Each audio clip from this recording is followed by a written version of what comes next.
दुनिया के अमन को तबाही के दहाने पर लाने वाला वाहिद मुल्क अमेरिका जब अमन का अलंबरदार बनता है तो बड़ी हैरत होती है। हैरत होती है कि वो मुल्क जिसने एक तरफ अफगानिस्तान जहां लाखों इंसानों को जंग की भीड़ चढ़ा दिया, वहीं दूसरी तरफ कश्मीर, फलस्तीन, म्यांमार, बर्मा, पाकिस्तान और हिंदुस्तान में अमन के नाम पर तशद्दुद को फरोग देने में अहम किरदार अदा किया। इसके अलावा जब रूहे जमीन में तबाही और बर्बादी लाने के बाद इसका दिल ना भरा तो इसने अंदर से निकलती आग बुझाने के लिए एक और घिनौना कदम उठाया और दुनिया को एक और अदाब से दो चार करने के लिए जरासीमी हथियारों की फैक्ट्रियां कायम कर डाली। इन फैक्ट्रियों में तैयार होने वाले जरासीमों का मकसद सिर्फ और सिर्फ इंसानों की नस्ल कशी है।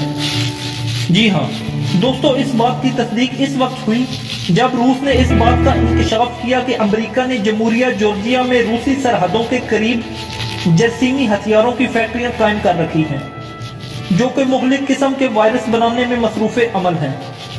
दोस्तों, रूसी वजीर दिफा ने मजीद बताया कि हमारी तहकीकाती टीम के जायजे के मुताबिक अमेरिका ने रूसी सरहदों के करीब जरासीमी फैक्ट्रियां बना रखी हैं, जहां मुख्तलिफ इकसाम के इंसान कोश और वबाई बीमारियां फैलाने वाले खतरनाक वायरस तैयार किए जाते हैं।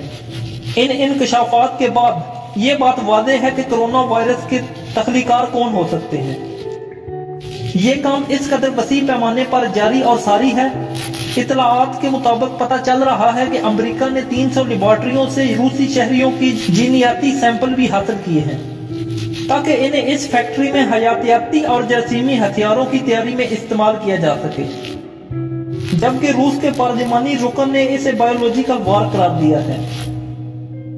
दोस्तों, बायोलॉजिकल वार में दुश्मन के खिलाफ जरासीम और वायरस का इस्तेमाल किया जाता है और इस मकसद के लिए इंसानों को निशाना बनाने के लिए जानवरों या फसलों या फलदार दरख्तों का सहारा लिया जाता है ताकि इसके इस्तेमाल पर ये वायरसेस इंसानों पर हमला कर सकें। दोस्तों, वैसे तो बायोलॉजिकल वार की एक तवील तारीख है। मसलन मादी में हजरत इंसान शराब, पानी और दीगर माकूलात में जहर मिलाकर अपने दुश्मन को तबाह करने का सामान पैदा करता रहा था। ताहम जदीद तारीख में जंग अजीम अव्वल के दौर में बायोलॉजिकल वार की अहमियत मजीद बढ़ गई है और ताकतवर ममालिक के दरमियान इसके हसूल का मुकाबला शुरू हुआ। जंग अजीम अव्वल के दौरान पहली मरतबा जर्मनी ने रूस, अमेरिका, इटली पर बायोलॉजिकल हमला किया। जर्मनी ने बकरियों के रेवड़ में सतान, हैजा और जानवरों से इंसानों में मुंतकिल होने वाले वायरस के जहरीले इंजेक्शन लगाने के बाद इन्हें इन मुमालिक में भिजवा दिया, जिसके नतीजे में वबाई अमराज फैल गए, जिसकी वजह से हजारों इंसान लुक़मा अजर बन गए। लिहाजा इस तबाहकुन हथियार की तबाही को मद्देनजर रखकर 1925 में जिनेवा में बायोलॉजिकल हथियारों की रोकथाम के लिए एक बैनुल अक़वामी मुआहिदा हुआ, जिसमें 29 मुमालिक ने शिरकत की। ताहम अमेरिका ने इस मुआहिदे की मुखालफत करते हुए शिरकत से इनकार कर दिया। इसके बाद दूसरी जंग अजीम के शुरुआत में जापान ने बायोलॉजिकल हथियार बनाए, जिसका तजर्बा 1936 में 3000 कैदियों पर किया गया।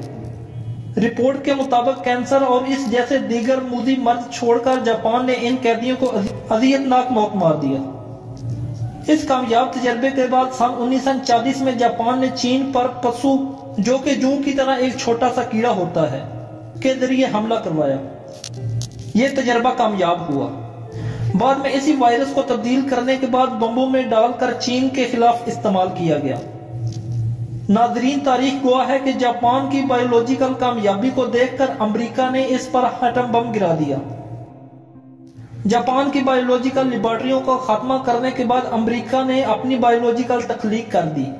सन 1943 में अमेरिकी रियासत मेरीलैंड में बायोलॉजिकल वार के हथियारों की लेबॉर्ट्री का इंकशाफ हुआ, जबकि 1956 में अमेरिकी अफवाज को इनके किसी भी जंगी प्लान के लिए वादिया हुक्म के जरिए यह बताया गया था कि बायोलॉजिकल और केमिकल वार को मुस्तकबिल की किसी भी जंग का बुनियादी जुज़ समझा जाए और इसके लिए किसी भी किस्म की मजीद तशरीह या अहकामात की जरूरत नहीं, यहां तक कि कांग्रेस ने अमेरिकी अफवाज को फर्स्ट ट्राई की इजाजत दे दी। फिर शायद कांग्रेस के नए आने वाले अरकान को कुछ एहसास हुआ और उन्होंने फर्स्ट ट्राई की ऑप्शन को खत्म करने की कोशिश की, लेकिन व्हाइट हाउस ने इनकी एक न चलने दी। पेंटागन को बायोलॉजिकल हथियारों के लिए मुख्तस किए गए फंड 75 बिलियन से बढ़ाकर सालाना 350 बिलियन डॉलर कर दिए। इतना बड़ा दिफाई बजट दुनिया भर के माहिरीन के लिए हैरान कुन था। दोस्तों, इससे कबल 1948 में पेंटागन कमेटी की पेश की जाने वाली रिपोर्ट में यह तजवीज़ किया गया कि अमेरिका किसी भी जगह कोई भी मिसाइल या रॉकेट वगैरह गिराता है तो इसका साफ पता चल जाता है कि ये कहां से आया और किसने फेंका। लेकिन अगर रॉकेट और मिसाइल हमलों की बजाय किसी शहर में अचानक वबाई अमराज फूट पड़े तो किसी का भी ध्यान नहीं जा सकता कि यह किसी दूसरे की वजह से फैली है। लिहाजा दोस्तों, अब इस बात में किसी शक की गुंजाइश नहीं कि यह सब एक मुनज़्ज़म साजिश का हिस्सा है, जिसे एक बायोलॉजिकल वार की शक्ल में पेश किया गया और जिसका मकसद दुनिया में दिजाली कुव्वतों का कंट्रोल हासिल करना है। दुआ है कि अल्लाह ताला हमें इन सब शैतानी हथकंडों से महफूज फरमाए। आमीन सुम्मा आमीन। दोस्तों, आज की वीडियो बस यही तक थी। अगर आपको हमारी वीडियो पसंद आई है तो वीडियो को लाइक करें, शेयर करें और कमेंट में अपनी राय का इजहार जरूर करें और हमारा चैनल उस्मान अली टीवी जरूर सब्सक्राइब कर दें। Thank you. Allah Hafiz.